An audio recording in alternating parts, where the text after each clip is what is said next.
I always do this, epidemiologist, Dr. Christina Tan, the Department of Health Assistant Commissioner Chris Newworth, State Police Superintendent Patrick Callahan, and Bergen County Executive Jim Tedesco.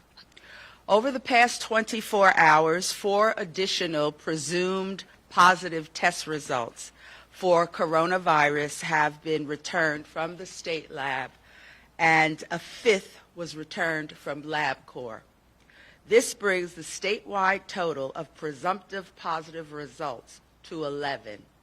Commissioner Persicelli will speak directly to the status of these cases in a moment, as well as to the number of persons under investigation.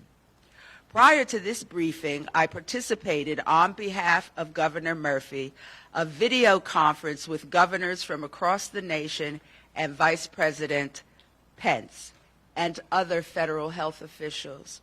New Jersey will continue to work with our neighboring states and partner with the federal government throughout our response.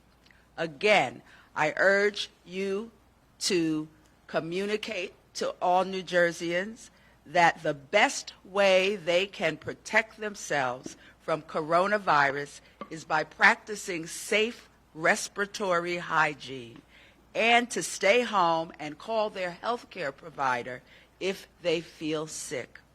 If we all remain calm and informed and educated with each passing day and just practice common sense, the risk of an individual contracting coronavirus remains low. And I am going to ask Commissioner Persicelli to give us a report. Thank you, Lieutenant Governor. Thank you for joining us this afternoon. Microphone, please. Thank you. We're reporting 5 new positive cases. The 5 cases, 4 of them were tested at the state lab, and 1 of them was tested at LabCorp. First case is an 18-year-old from Clifton City, Passaic County. Onset of symptoms March 6th. I do not have the gender. The patient is not hospitalized. It is a possibility that the individual was exposed to COVID-19 on March 2nd. Close contact with a known positive case in New York. The contact tracing has just begun. The next case is a 48-year-old Berkeley Heights Township individual, Union County. Onset March 1st. The individual is an inpatient at Overlook Medical Center. The exposure is reported to be with symptomatic friends from Milan who had traveled from Milan, but who apparently have tested negative for COVID-19. So that is under investigation. Remember, we just got this information. Some of it is not complete. That's the reason. But that is an unusual circumstance as it was reported to us. The next case is a 27-year-old Little Silver Borough from Monmouth County. Onset February 29th. Patient is not hospitalized. The exposure to COVID-19 came from a conference that the person attended in Boston, a Biogen conference. The person attended the conference between the dates of the 24th and the 28th of February. It is reported that 170 attendees from that conference have tested presumptive positive. And again, New Jersey contacts are pending. The next case is an 83-year-old from Hazlitt Township, Monmouth County. Onset March 3rd. The individual is an inpatient at Bayshore Medical Center. Exposure to COVID-19 is unknown, and New Jersey contacts are pending. And the last case that we received from LabCorp is a 30-year-old individual from Teaneck Township, Bergen County. Onset March 3rd. The individual is hospitalized at Holy Name Medical Center. And again, the exposure to COVID-19 is unknown. In addition, as of today, we have 24 persons under investigation that are in the queue to be tested in our lab. As you know, we do not know what's pending in the commercial labs. The fact that we're continuing to see additional cases is concerning, but it is not unexpected. It follows the trend that we're seeing around the rest of the country and, in fact, the world. Based on these developments today, we will be increasing or strengthening our public health strategy to include not only all of our containment steps, but to look at mitigation interventions, which we began talking to all of you about in a number of these press briefings. So let me review the steps that we've taken thus far with containment, and then we'll discuss case-by-case mitigation interventions. The first measure, as you know, was screening at the 11 funneled airports, and that began February 2nd. The next level was monitoring individuals who traveled to impacted countries or who had contact with a confirmed case. That progressed to the next level of public health investigation, and that begins once a case is presumed positive. The local health department is notified and begins an investigation to determine who may be at risk and to notify all of the individuals identified at risk. The local health departments are the ones that interview the individuals to learn who they may have come in close contact with since symptom onset and what public places they may have visited. Once those close contacts are identified, they are notified and asked to self-quarantine for a period up to 14 days. If for some reason they are not able to identify contacts, but were at one of these public locations, a public notification will be issued to inform the general public of possible exposure. Close contact individuals who are self-quarantined should remain at home, avoid having guests and visitors, and avoid close contact with others. They should not go to work or attend school during that 14-day period. So now it's time to consider the addition of strengthening mitigation interventions on a case-by-case basis. Mitigation interventions are focused on controlling the spread of disease, containment on stopping, mitigation on controlling the spread.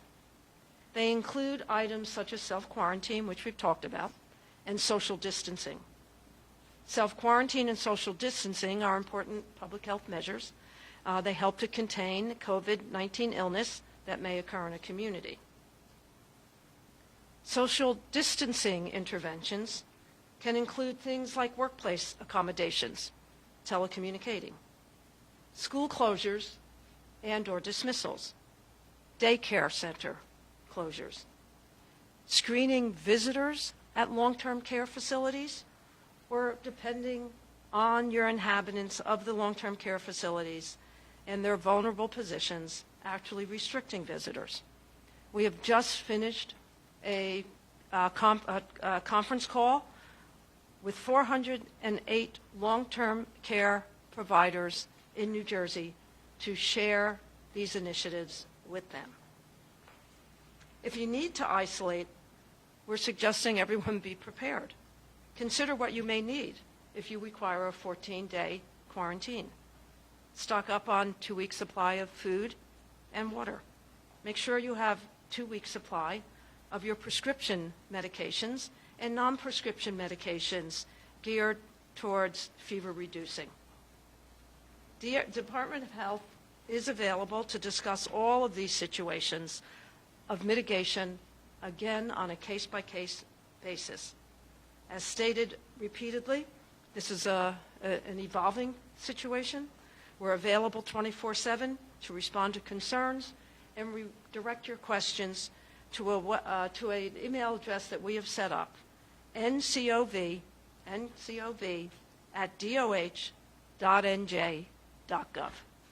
And now I'll turn this over to County Executive Tedesco. Thank you, Commissioner. Good afternoon. Today, I've instructed my administration to start to put in place a plan for mitigation. This will be in conjunction with the County Health Department and the State of New Jersey Health Department. Mitigation is an effort to reduce the loss of life and rapid spread of the virus by lessening the impact of the coronavirus disease.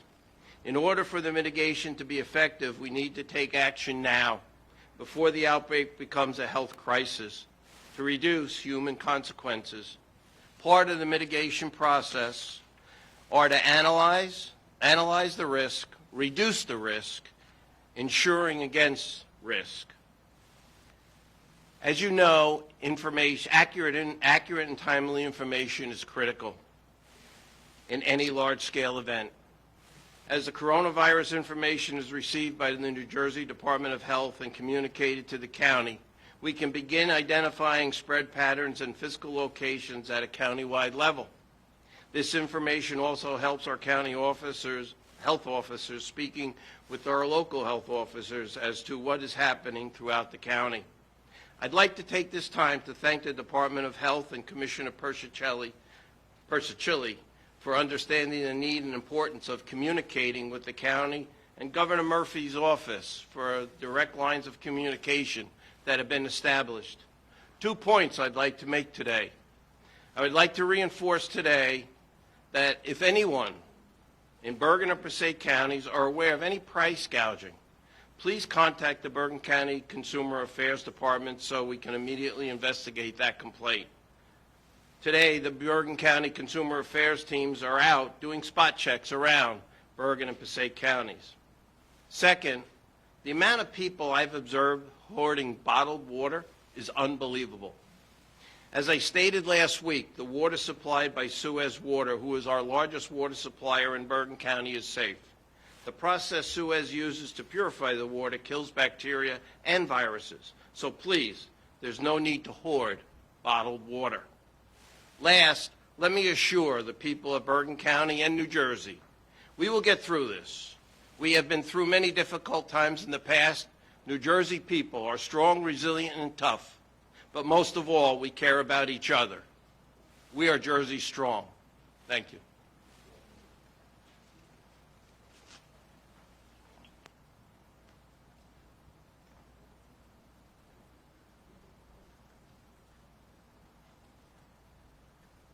Okay, we're ready for questions, if anyone has them.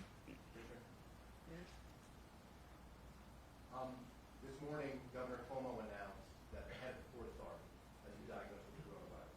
His chief of security was here in this room with all of you 1 week ago. Has he been screened, or is there any concern that he could have exposed any of you? Yeah, I don't, Microphone, please. yes, thank you.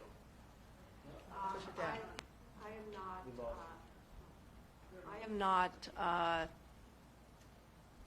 lost. we have just been notified of the Port Authority chief's positive result. So we have not gotten to the point where we would determine if his chief of security was in close enough contact, not only with him, but with all of us, to be concerned. Dr. Tan, you have any? Also remind everybody about the importance of the risk assessment, because people who are not symptomatic, when around you, are not pose a risk to exposure of any other individuals. We need to have more information, as the commissioner had alluded to, about just more information from that particular case patient to be able to do that appropriate risk assessment, and then the subsequent public health recommendations with regard to whether or not individuals have to be self-quarantined or not. Commissioner, can you review for us the whole process of testing? How many coronavirus tests do we have in New Jersey right now?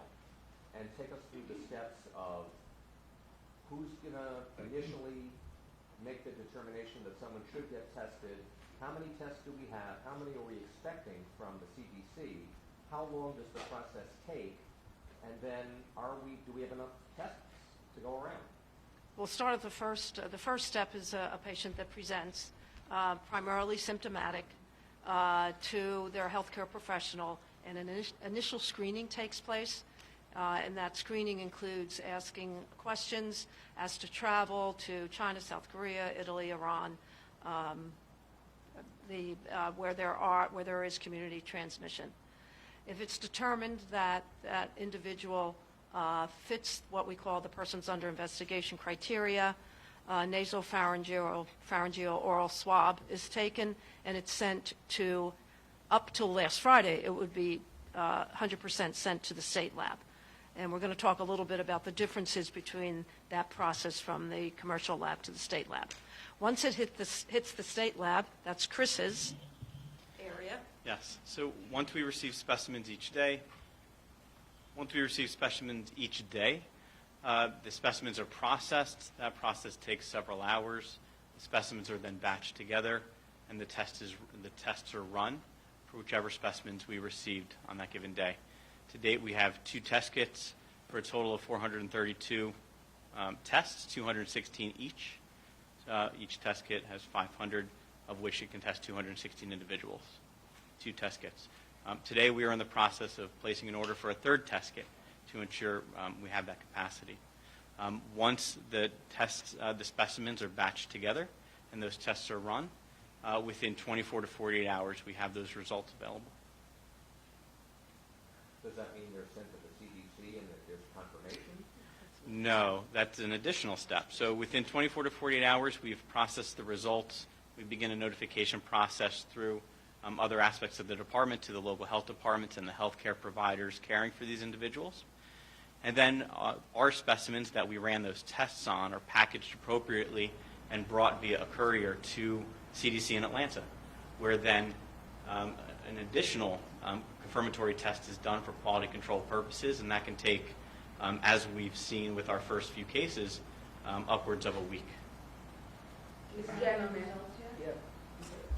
I have a question about community spread. Have you seen any evidence of community spread at this point, or is it still isolated cases kind of throughout the state?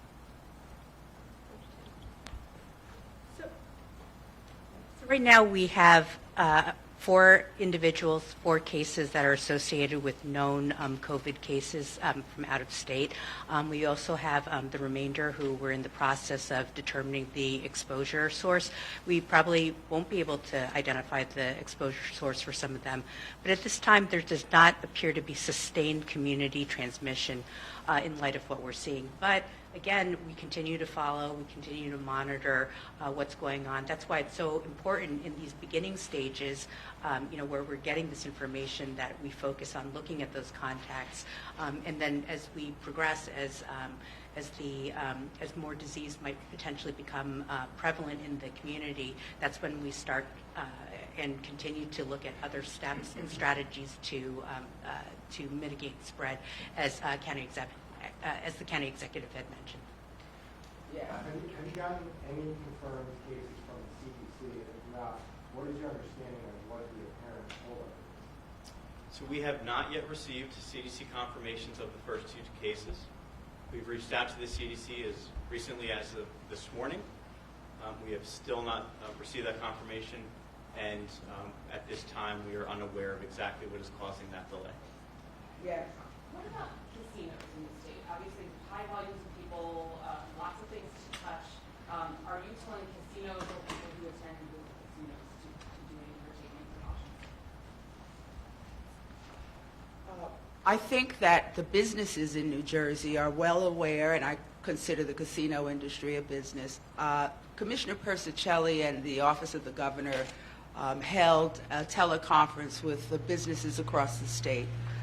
We have not imposed any limitations on businesses that operate in the state. At this stage, we are simply advising business owners of what is happening in Jersey, where we are IDing cases, and describing to them the same precautions that we are advising the public at large.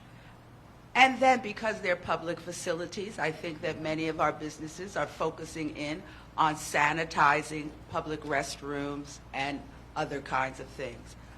Even in our airports, you will see them constantly wiping down the kiosks that passengers use. So, they're open. Now, who's to say in the days coming, if we find ourselves in a different place in New Jersey, we will revisit that conversation with businesses in New Jersey. Yes. Commissioner, you said 170 attendees at the Boston conference have tested positive. That's the report that we have. How did you get that report? What is the source of It came through our CDS, our epidemiology center, just this morning, brief comments from the health officer. So we have not confirmed it. From which health officer? Pardon me? From which health officer? It would be the health officer in the county in which the person resides, which is Monmouth.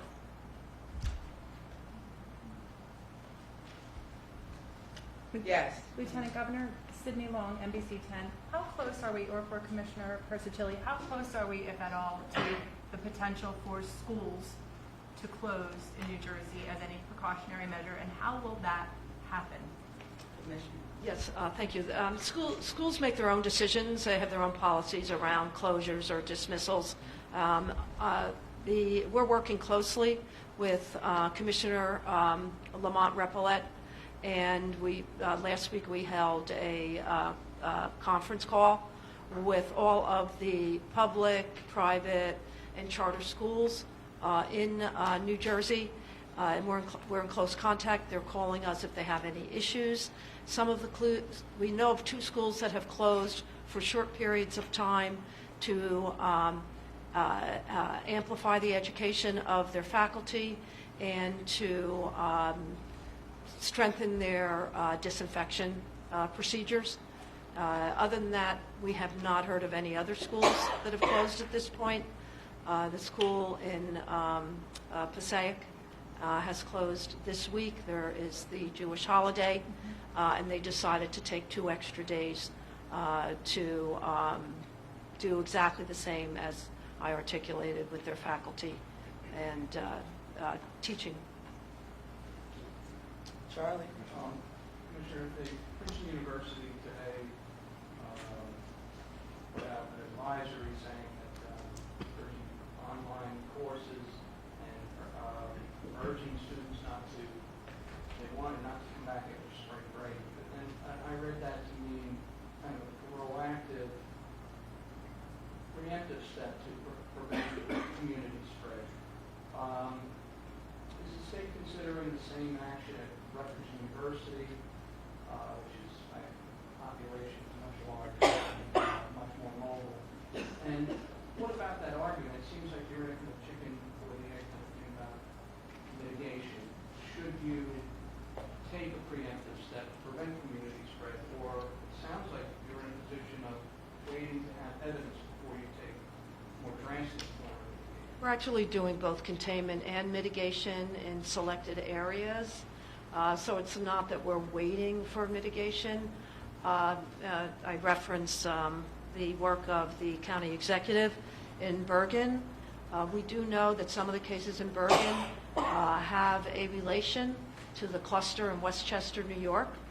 So he is taking very strong steps to protect the rest of his community, and we're working with him on that. So it depends on what we're seeing. We have 11 cases, primarily in the north, very few in the south, although they're beginning. So we keep an eye on that. I think probably this week we might have some stronger recommendations on mitigation as we see things come out. Commissioner, question for the Commissioner. What about Rutgers? I have not had any discussion with Rutgers at this point in time. Yes. Commissioner, it's been mentioned that the local health departments do the initial screening. Is there a concern, or are there tests ongoing for these individuals to see if they have coronavirus? Because my understanding is there's a lot of conjecture that a lot of people may have it and not even know it, because they may really have very mild symptoms, but then they could be passing it to other people that they're in contact with. The transmissibility of the disease certainly is under scrutiny. If you're asymptomatic and you don't have close contact with a diagnosed COVID-19 patient, you would not be considered a person under investigation at this point in time. So there's no mass testing of COVID-19. Dr. Tan, anything you'd like to add to that? Just that right now the focus is on testing individuals who are symptomatic, because we have to recognize that during this period of time, just because you have if you are an exposed individual who is asymptomatic, who actually has a close contact with a confirmed case, if you are negative early on without your symptoms, doesn't necessarily mean during your incubation period that there wouldn't be a period of time later where you actually subsequently develop the symptoms, and then you would subsequently pick up that positive when you're symptomatic, if that makes sense. Not to nitpick, but I mean, wouldn't it make sense to test these people because they may not show symptoms, and then if they're constantly testing people and meeting people who may or may not be infected with coronavirus, then they would have a higher risk, I would think.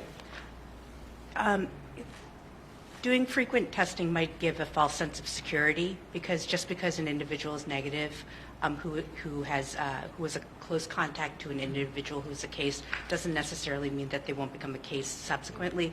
So we have to be also consider the judicious use of these tests in the context of limited resources, in the context of trying to prioritize, where we want to focus, our attention, for example, on those older individuals who might be hospitalized, who are at higher risk for complications and deaths and hospitalization. So this all factors into the considerations for the testing. That's why, again, the emphasis has always been on, the self-quarantine, about taking those everyday preventive steps that you can do in the meanwhile. Commissioner, could you Yes. talk about, you were saying that people should be prepared for self-quarantine. Is it your recommendation that everybody in New Jersey have 2 weeks worth of medicine and food? And if so, what about people on food stamps? That's a great question. The first thing is, I think everybody in New Jersey should always have emergency preparedness supplies in their home. I can only reflect on what happened with Superstorm Sandy, and some people could not get out of their homes. So that's just a general emergency preparedness recommendation, not necessarily for COVID-19. It's good for the whole population. We are looking at, we're working with DHS and Children and Families. They're part of our task force. One of their preparedness is to look at not only medication supplies, but definitely food supplies for individuals that are on assistance. I don't have specifics today. We will have our meeting tomorrow. That's part of their preparedness plans. Commissioner, can you elaborate on that case where you said the subject had contact with people from Milan, but they tested negative? Were they asymptomatic? I don't know. That's what I told you was what I know. That is a case that came in this morning. So I wanted to give you the most up-to-date information that we have. That definitely will be evolving. I gave you what I know. Commissioner, Yes, this gentleman. Just to clarify, are all 11 patients still in stable condition, and is there a reason that those cases haven't escalated into more grave cases? And we've seen deaths in other states, but not here yet? I don't have the current state of the individuals. We have heard anecdotally that one of them has worsening respiratory symptoms, but I don't have specificity on that. So we're watching it very carefully because when the symptoms progress, what we've seen is they progress rapidly. So you could be doing very, very well and then go to bad very quickly. So that's the concern. Commissioner, just to clarify something. A clarification, you said earlier that everyone should stock up on 2 weeks of food and water, yet County Executive Tedesco was talking about people hoarding own water. Should we be stocking up on water? What's the correct move for people to make? It's for emergency preparedness. We always talk about food, enough water, sanitation supplies. That's just a general. My remark was a general remark for emergency preparedness. What County Executive Tedesco is seeing is an unusual response. I can't describe why people would be hoarding water for a long period of time. But back to the original question. I think that the commissioner was trying to describe, and someone asked, if someone is placed in quarantine for 14 days, we're urging people in quarantine not to go out into the community. So as she described, it's always advised for emergency management purposes to have something in your pantry and to have water on hand. But we're not trying to put a run on the supermarkets for people to go out and buy water. That is the point she was making, that people who are in quarantine, and we're urging them not to leave their home, let's make certain that they have just something in the house to eat and that there is water in the house. Commissioner, you mentioned an email address for people with questions. Have you had, what's been the response to the call-in hotline? Have you had any issues? Has it been flooded or have things been going well? Call-in hotline is quite busy. The last count I saw was between 2,000 and 2,500. I get the specifics every morning. And we do, every time we announce a case, we do see an increase in the call-in line. Governor, you know, with all of this attention, and understandably so, on this situation, people are panicking. I couldn't find soft soap in Target and Walmart over the weekend. You know, really? Soft soap? Do any words of advice in terms of, yes, this is a serious situation, but let's not get hysterical here? The Attorney General is dispatching inspectors into retail establishments across the state.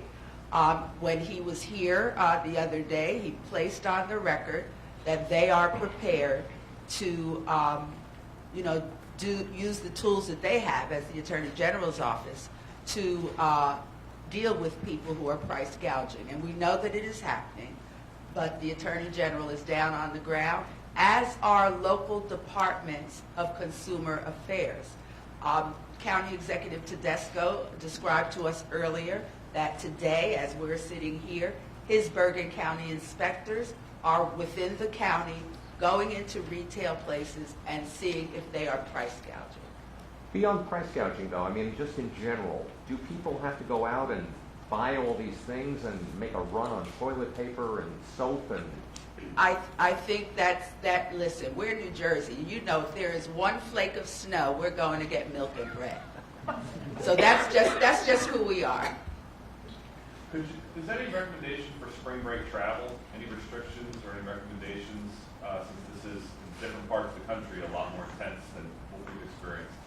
I think if you look at the CDC site, they're talking about travel not only internationally, but domestic travel. Make your own decisions, but depending on where you're going, be concerned and be aware of travel advisories if you're going to be traveling internationally. Anthony Fauci, Dr. Fauci, head of NIH, said very clearly, if you're thinking about a cruise, you might want to rethink that. So we're letting people take personal responsibility, but giving them broad advisories as to areas and what they should be considering for travel. And cruises are not high on the list at this point. Yes? Commissioner, do you have any details in front of you on previous cases? This 7-year-old man from Teaneck who's at St. Joseph's in Patterson and a 32-year-old man from West New York at Hackensack? Update on their conditions, are you asking? Or Conditions and any details on their background. As far as I know, there wasn't any detail on the man from West New York, and the last I knew, on the 70-year-old man, he was presumed to be a doctor, but I don't think that was him. Yeah, thank you. The contact tracing takes place from the local health officials. I don't get those reports. I don't know, Dr. Tan, if they're updated on a regular basis. They are updated, but we don't currently have the updated information. Question about the local health officials. That's the primary point of contact if someone's suspected. Do you have an inventory in the state as to, or I guess a survey or analysis of whether each municipality does have a qualified person to do those tests? I mean, from my understanding, some towns don't. And the first thing is, everyone that is now an identified health official has the appropriate certifications. And they are in contact on a regular basis with our program director at the Department of Health. We have a group that is it provides oversight to the health officials. On your second point, there are some municipalities that do not have health officials, or they may have a director of the Department of Health, but they don't have a health officer. And we're trying to work and support those departments, not only in their recruitment efforts, but also in any efforts that they have to implement at this point in time. Some of the public health nurses are jumping in to help with the contact tracing and the visits to the homes. Wasn't there a point where the state, that was the state's responsibility, having a fleet of people to go out and do that kind of work? I'm not aware if there was, or Tina, have you? Yes, this gentleman. Governor, one of the cases last week, the man in his 30s was hospitalized in Hackensack. He was reported to be a healthcare worker in New York. Did you guys determine yet whether, did this person work with acute cases, or was he in health insurance, or what did that mean, and was there a risk to greater exposure? My understanding with that case, and I think it's the same case we're talking about that was interviewed on television this morning, healthcare worker. He said he was a physician assistant, and that's I got my information from good. I think it was one of the shows. Brenda? Could you talk about mitigation and just what the state at this point is prepared to do in terms of stepping in? Do you say no crowds at a basketball game? Do you say this conference, you might want to rethink, reschedule? Where do you go with mitigation? Well, mitigation can go pretty far depending on the identification of community spread. At this point, the Corona Task Force is meeting tomorrow. It's one of our items on the agenda. How do you, to develop the criteria, how you make the decision of how far to go with mitigation. I point again to Bergen County. The county executive, in collaboration with us, has decided that he is going to push that more, not because he has 5 cases, but because he's concerned that those 5 cases some of them are connected to the Westchester spread. So you could have more mitigation in the north and none in the south. Again, it depends on the progression of the disease, but it will be an agenda item for sure. With that, task force. Yes. A question for Dr. Tan. You may not know the answer to this, but it seems that outbreaks, if we just went for lack of a better word, kind of proceed maybe a bell curve shape. Where are we on the curve right now? That's an excellent question. We don't know yet, right? Right now we're actively trying to monitor, the cases, trying to get the intake on the cases. We know nationally we're seeing the case count rise. So it's like we say for influenza, it's unpredictable at this point. So we'll just have to continue monitoring. Is it possible that we're entering a phase that the number of cases in New Jersey could increase exponentially by orders of magnitude? Again, that's an excellent question. And to your point about the concept of mitigation and the concept of what you're referring to as an epicurve, it's a bell curve, right? And usually for outbreaks, you tend to see a peak, and then there's a deceleration of the cases. And what we try to do with containment efforts and with mitigation in particular, as we're dealing with these if we see larger scale community spread, is we want to flatten that curve and then prolong that. And the CDC website has some excellent information and guidance related, again, all to these community mitigation. And if you're interested in looking more at the modeling and the science, it's outlined there really nicely about how to flatten that curve. Okay, let's go to this gentleman, and then we'll come back to you, Brenda. And if there is anyone who has not yet had an opportunity to ask a question, then we will take this gentleman's question, then Brenda's, and then we'll wind up. thank you. Sort of a follow to Brenda's question to you, Commissioner, with regard to mitigation and containment. If there is all of a sudden a pocket of more activity, wouldn't it make sense? Or, I mean, how far do we go with containment and mitigation? If it's North Jersey, don't you want to say to people in Central and South Jersey, don't go to North Jersey, or limit crowds, or whatever? I mean... Well, it depends on what we're seeing. I mean, I can just point to the measles epidemic that we saw a little way back. There were clusters, measles being the most contagious disease so far that we know of. And there were clusters, but we didn't shut everybody down.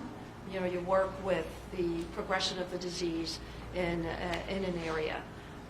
If we start seeing outbreaks in all 21 counties, if we see exponential increase, you know, over time in those counties, yeah, we may say this is a statewide effort. But we don't see that yet. We do expect more cases. I don't want to sugarcoat that at all. But we also know that if people protect themselves, we have to emphasize good hand hygiene, respiratory etiquette. If you're sick, stay home. And if you're sitting next to someone that's coughing and appears sick and doesn't have the wisdom, their own self-wisdom to stay home, you get away from them. I just need to emphasize that. It's like the flu, and it's like any other respiratory droplet disease. Brenda. You said that at this point, except for what's happening in Bergen, you don't see cases of community spread. Are you seeing any pattern to the cases that are popping up in New Jersey at this point? Well, the interesting thing, and we just commented on this morning, is that we seem to have younger cases. That there's so many of the cases seem to be in the elderly. We seem to have, not children, we seem to have some younger cases, 18, 30. But I don't see any pattern. Dr. Tan, do you? Again, you know, what we're seeing right now in New Jersey is associated, for example, with New York cases, with out-of-state cases. They're clustering around known COVID-19 cases. So the demographics of that might be a little bit different, particular to the community that is exposed to that case. And again, you know, depending on, you know, what we continue to see, you know, that will shift. We would expect that it would probably shift. Yeah, we'll take your last question, and we'll be here tomorrow again. We're going to give you a daily briefing. So, you know, you will have an opportunity over the next 24 hours as we see what has occurred during that time period. Do you have any information about the case in South Jersey? I understand that there are 4 employees from the urgent care that are now self-quarantining after the person was at office. They said that there were patients in the office, but they don't need to quarantine. Do you have any information about that case? I know that the urgent care centers were all notified and that they undertook their own notification of not only their healthcare workers and people that were in the waiting room when this case was in the waiting room. And they have all been notified. And it is the recommendation of up to 14-day quarantine. And if you become symptomatic, to call your healthcare provider.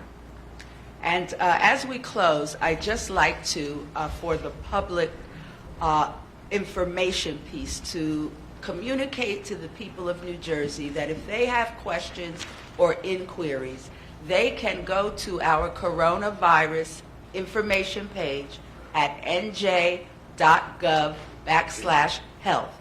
We maintain 2 toll-free numbers. If you are calling within the state, you can call 1-800-222-1222. Or if you are calling from out of state, you can call 1-800-962-1253. Thank you, everyone. Thank you. Thank you.